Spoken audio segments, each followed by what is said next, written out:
അത് നമ്മൾ ആരാധിക്കുന്ന ആൾക്കാർക്ക് വേണ്ടിയിട്ട് ശബ്ദം കൊടുക്കാൻ സാധിക്കുക എന്ന് പറയുന്നത് വലിയ കാര്യമല്ലേ.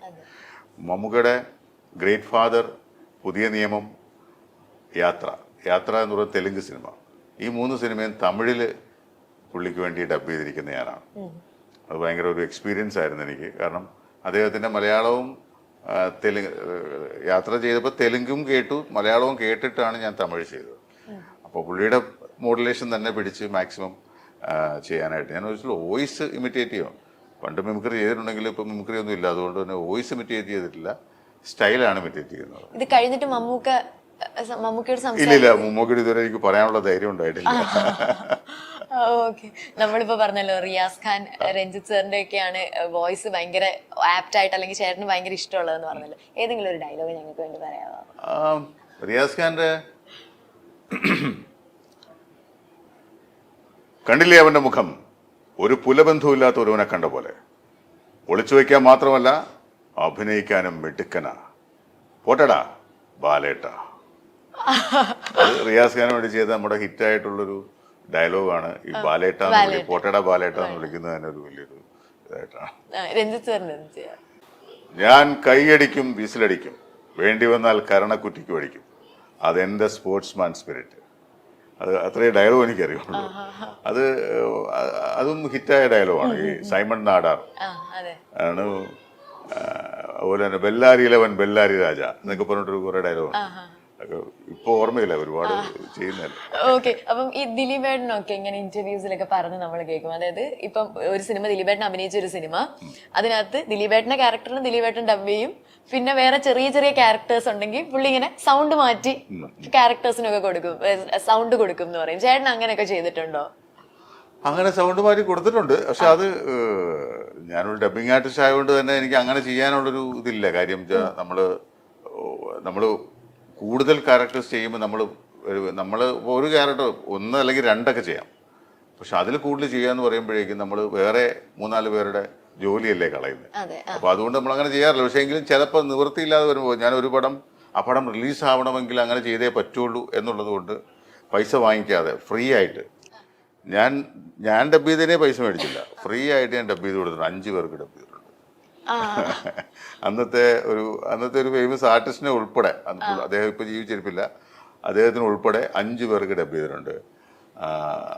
ഗോവിന്ദൻകുട്ടി തിരക്കിലാണ് എന്നാണ് സിനിമയുടെ പേര്. 1-2 പേരുടെയൊക്കെ വോയിസ് എൻ്റെ ആണെന്ന് അറിയാൻ പറ്റും, ബാക്കിയൊന്നും അറിയത്തില്ല, അറിയാത്ത രീതിയിലാണ് ചെയ്തിരിക്കുന്നത്. പക്ഷെ അതിലൊക്കെ രസം എന്ന് വെച്ചാൽ സീരിയലില് എൻ്റെ വോയിസ് ഞാൻ അഭിനയിച്ചിട്ട് നായകന് ഞാൻ ഡബ് ചെയ്യുന്നു, അതിനകത്ത് ഞാൻ അഭിനയിച്ചിട്ടുണ്ട്, എന്റെ വോയിസ് വേറെ ആൾ ഡബ് ചെയ്തിട്ടുണ്ട്. അങ്ങനെയൊക്കെ സംഭവിച്ചിട്ടുണ്ട്. തീർച്ചയായിട്ടും എനിക്ക് സ്വാഭാവികമായിട്ട് എന്റെ ശബ്ദം ഞാൻ കൊടുത്തില്ലെങ്കിൽ എനിക്ക് ഫീൽ ചെയ്തില്ലേ. പക്ഷെ ഇത് നിവൃത്തിയില്ല, കാരണം നായകന്റെ ശബ്ദം എന്റെയാണ്. അതുകൊണ്ട് ഞാൻ ഇത് നിർബന്ധിതനാകുവാണ് വേറൊരാള് ചെയ്യാനായിട്ട്. ചേട്ടന് വില്ലൻ ക്യാരക്ടേഴ്സ് ഒക്കെ ചെയ്യുമല്ലോ. അപ്പൊ ഇങ്ങനെ സീരിയൽസ് എന്ന് പറയുമ്പോൾ ഭയങ്കര ഒരു വൈഡ് സ്പ്രെഡ് ഓഡിയൻസ് ഉള്ള ഒരു മേഖലയാണ്. അതായത് നമ്മളെ കുറച്ച് കൂടുതൽ, അതായത് ഒരു സിനിമ ചെയ്യുമ്പോഴും ഒബ്വിയസ്ലി ആൾക്കാർ അറിയാം. പക്ഷെ സീരിയലിന് കുറച്ചും കൂടി അമ്മമാര് അല്ലെങ്കിൽ നമ്മൾ പുറത്തോട്ട് പോകുമ്പോൾ കുറച്ചും കൂടി ആൾക്കാർ വന്ന് നമ്മളോട് സംസാരിക്കാനായിട്ടുള്ള ഒരു സാധ്യതയുള്ള മേഖലയാണ്. അപ്പൊ ഈ വില്ലൻ ക്യാരക്ടർ ഒക്കെ ചെയ്യുമ്പോൾ ചേട്ടൻ എപ്പോഴെങ്കിലും ഒരു എക്സ്പീരിയൻസ് ഉണ്ടായിട്ടുണ്ടോ പുറത്തൊക്കെ പോകുമ്പോ? ഇഷ്ടം പോലെ ഉണ്ടായിരുന്നു. ആണോ? ഏറ്റവും എടുത്തു പറയുന്നത്, ഞാൻ പരസ്പരം എന്ന് പറയുന്ന സീരിയലിൽ വില്ലനായിട്ട് അഭിനയിച്ചു. SI ധനപാലൻ.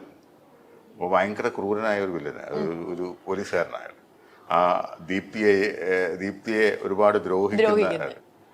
അപ്പോൾ അത് നടന്നുകൊണ്ടിരുന്ന സമയത്ത് ഞാൻ ഒരിക്കൽ ഓച്ചിറ പരബ്രഹ്മം ക്ഷേത്രമുണ്ട്, അവിടെ ഈ 12 വിളക്കെന്ന് പറയുന്ന ഒരു പരിപാടിയാണ്. അപ്പോൾ ഞാൻ അവിടെ ഭജന ഇരിക്കാനായിട്ട് പോകാറ്. ഞാനും എനിക്ക് എൻ്റെ വൈഫിന്റെ അമ്മയൊക്കെ അവിടെ സ്ഥിരമായിട്ട് ഇരിക്കുന്ന, എല്ലാ വർഷവും ഇരിക്കാറുണ്ട്. ഞാൻ പോയി ചിലപ്പോൾ 1-2 ദിവസമൊക്കെ ഇരിക്കാറുണ്ട്. അങ്ങനെ അവിടെ പോയി ഇരിക്കുമ്പോൾ തൊഴാനായിട്ട് പോയി, അവിടെ അമ്പലമില്ലല്ലോ, അവിടെ ആൽത്തറയിൽ ആൾക്കാരെല്ലാം ഒരുപാട് ജനമുണ്ട്. കാരണം നമുക്ക് ഒരാളെ മുട്ടാതെ നടക്കാൻ പറ്റില്ല, അത്രയ്ക്ക് ജനമാണ് അവിടെ. അപ്പം ഞാനിങ്ങനെ തൊഴുതുകൊണ്ട് നിൽക്കുമ്പോൾ ഞാൻ പെട്ടെന്ന് എന്നെ ആരോ വഴക്ക് പറയും. നോക്കിയപ്പോൾ ഒരു പ്രായമുള്ളൊരു അമ്മ, അവര് എൻ്റെ അടുത്ത് നിന്നിട്ട് എന്നെ വഴക്ക് പറയാം, എന്തൊക്കെയോ വിളിച്ച്, ആ പെണ്ണെ ദ്രോഹിക്കുന്നത് നിനക്ക്, ദ്രോഹിച്ചിട്ട് ഇവിടെ വന്ന് പ്രാർത്ഥിച്ചത് നിനക്ക് മോശം കിട്ടൂടാ അങ്ങനെയാണോ ഇങ്ങനെയാന്ന് പറഞ്ഞ് എന്തൊക്കെയോ പറയുന്നു. ഞാൻ കണ്ണു തുറന്ന് നോക്കിയപ്പോൾ ഇവരിങ്ങനെ വഴക്ക് പറയാ. ഞാൻ ഇങ്ങനെ ഇങ്ങോട്ട് തൊഴുതുകൊണ്ട് ഞാൻ ഇങ്ങോട്ടായിട്ട് ഞാൻ പറഞ്ഞു, അമ്മച്ചി ഞാനൊന്ന് തൊഴുതോട്ടെ എന്ന്. അവനെ നിന്നെ തൊഴാൻ സമ്മതിക്കുന്നില്ല, അടിക്കാനൊക്കെ വരുവരും. ഞാൻ നോക്കുമ്പോ ഈ ചുറ്റുപാട് നിൽക്കുന്ന ആൾക്കാര് ചിരിച്ചുകൊണ്ട് നിൽക്കുക. ഇവരാരും ഒന്ന് പിടിച്ചു മാറ്റുന്നു, ഒന്ന് ചുമ്മാ ഇരിക്കുക എന്ന് പറയുന്നില്ല. എല്ലാരും നോക്കി ചിരിച്ചു. കാരണം അവർക്കറിയാം ഇവരെന്തുകൊണ്ടാണ് പറയുന്നതെന്ന് അറിയാം. അവസാനം ഞാൻ അവരെ തൊഴുതിട്ട് ഞാൻ ഓടി, അല്ലെങ്കിൽ എന്നെ അടിക്കുമല്ലോ. അത്രയ്ക്ക് ഒരു വല്ലാത്തൊരു എഫക്റ്റ് ആയിരുന്നു. കാരണം നമ്മൾ സത്യം പറഞ്ഞ ഈ വില്ലൻ ക്യാരക്ടർ ചെയ്യുമ്പോൾ ഒരുപാട് ശാപങ്ങളൊക്കെ ഏറ്റുവാങ്ങും. അത് ആ ശാപങ്ങൾ ഇല്ലാതാക്കാൻ നമ്മൾ അമ്പലത്തിൽ പോയി പ്രാർത്ഥിക്കും. അതുകൊണ്ടല്ലേ 2 ദിവസം ഭജനയൊക്കെ ഇരിക്കുന്നത്. എന്തായാലും ചേട്ടൻ വില്ലൻ ക്യാരക്ടർ ചെയ്തു, അത് കഴിഞ്ഞിട്ട് നമ്മൾ ക്യാരക്ടർ റോൾസ് ചെയ്യാറുണ്ട് സിനിമയില്. ഇപ്പൊ കോമഡി ക്യാരക്ടറാന്ന് പറഞ്ഞല്ലോ, ഇപ്പൊ നമ്മൾ പറഞ്ഞ ആശാൻ സിനിമയിൽ ചെയ്യുന്നത്. അപ്പൊ ചേട്ടന്റെ മുഖം കാണുമ്പോൾ നമുക്ക് പെട്ടെന്നൊന്ന് പേടിയാവും. പക്ഷെ ചിരിച്ചു കഴിയുമ്പോ അങ്ങ് ശരിയാവും, കുഴപ്പമില്ല. ചിരിക്കുമ്പോ നമുക്ക് ആ ഒരു വില്ലൻ മാറി വരും. അല്ല, വേറെ കാര്യമുണ്ട്. നമ്മൾ ഈ മുഖം കുറച്ച് റഫായിട്ടുള്ള ആളുകള് എല്ലാരും വില്ലൻ ക്യാരക്ടേഴ്സ് ആണ് കൂടുതലും കൊടുക്കുക. അപ്പോൾ അവർക്ക് വില്ലൻ ക്യാരക്ടേഴ്സ് മാത്രമേ പറ്റുള്ളൂ എന്നൊക്കെ ഉള്ള ഒരു ധാരണയുണ്ട്. പക്ഷെ അവർക്കാണ് ഏറ്റവും നന്നായിട്ട് കോമഡി ചെയ്യാൻ പറ്റുക.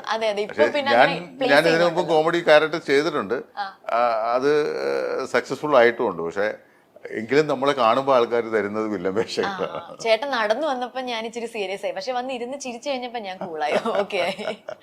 നേരത്തെ നമ്മൾ പറഞ്ഞല്ലോ തിലകൻ സാറിന് വേണ്ടി ഡബ് ചെയ്തിട്ടുണ്ട് എന്ന്, ആ എക്സ്പീരിയൻസ് ഒന്ന് ഷെയർ ചെയ്യാമോ? അല്ല, അത് ആദ്യമായിട്ട് അച്ഛന് വേണ്ടിയിട്ട് ശബ്ദം കൊടുക്കുന്നത് സീരിയലിലാണ്, പെയ്തൊഴിയാതെ എന്ന് പറയുന്ന സീരിയലിൽ. അതന്ന് അച്ഛൻ ഹോസ്പിറ്റലിൽ കിടക്കുന്ന സമയത്താണ്. ഏകദേശം ഒരു 10 എപ്പിസോഡ് ഞാൻ അദ്ദേഹത്തിന് വേണ്ടി ഡബ് ചെയ്തു. ആ ഡബ് ചെയ്തത് ഞാനും അച്ഛനും കൂടി ഇരുന്നാണ് കാണുന്നത്.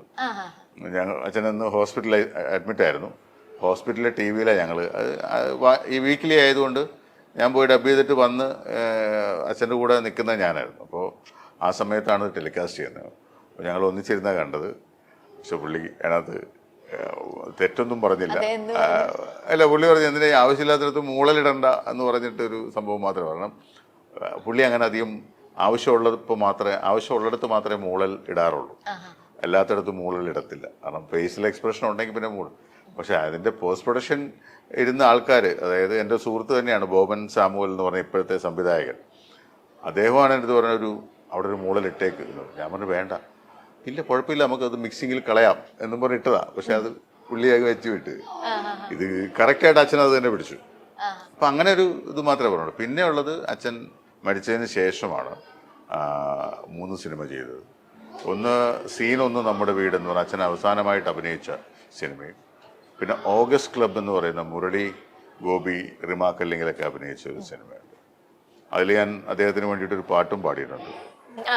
അച്ഛൻ പാടുന്ന പാട്ട് ഞാൻ പാടിയത്. പിന്നെ ഒരു തമിഴ് സിനിമ പുഴുതി എന്നാണ് പേര്.